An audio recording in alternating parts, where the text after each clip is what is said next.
Vos 2 centres de rénovation Home Hardware de Newport et L'Anse-à-Beaufils et votre caisse Desjardins du littoral gaspésien vous présentent Reflet d'ici. Mesdames et messieurs, bonjour et bienvenue à votre émission mensuelle Reflet d'ici dans le cadre de la programmation estivale. Tout d'abord, revenons sur les faits marquants ce mois-ci. Au cours du dernier mois, on apprenait sur les ondes de CHAU-TVA que les aéroports régionaux avaient besoin de pas moins de 400 millions dans la province. Un rapport de l'Union des municipalités du Québec indique que les aéroports qui relèvent de MRC ou de municipalités sont en cruel manque de financement. Sur la scène policière, 2 importantes saisies de stupéfiants ont eu lieu à Grande-Rivière les 8 et 21 juin. Dans le journal Le Havre, on apprend que lors de la première opération, un homme de 42 ans a été arrêté puis relâché et que plus d'1 kilo de cannabis, des armes à feu et une importante somme d'argent ont été saisis. Lors de la deuxième opération, environ 50 plants de cannabis ont été découverts et un homme de 51 ans a été arrêté.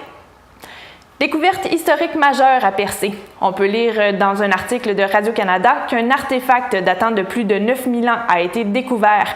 Il s'agit d'un fragment de la pointe d'un projectile utilisé par les Paléo-Indiens, les ancêtres des Autochtones de la région. Plus tôt ce mois-ci, on apprenait également dans le journal Le Havre que la cimenterie de Port-Daniel avait finalement produit son premier ciment. Ce dernier a été analysé en laboratoire pour assurer sa qualité et désormais la production à grande échelle peut être lancée. Cette fois, dans Le Soleil, on apprenait que la radio du Rocher-Percé avait racheté 3 journaux hebdomadaires de Transcontinental, soit Le Havre, L'Écho de la Baie et Le Farillon. Ces 3 journaux passent aux mains des hommes d'affaires André Méthode et Claude Dauphin et prendront la suite du Journal de l'Est qui n'était plus publié depuis un mois. À CHAU-TVA, on apprenait que 2 chiens et 19 chats étaient prisonniers d'un logement déserté par sa locataire à Chandler.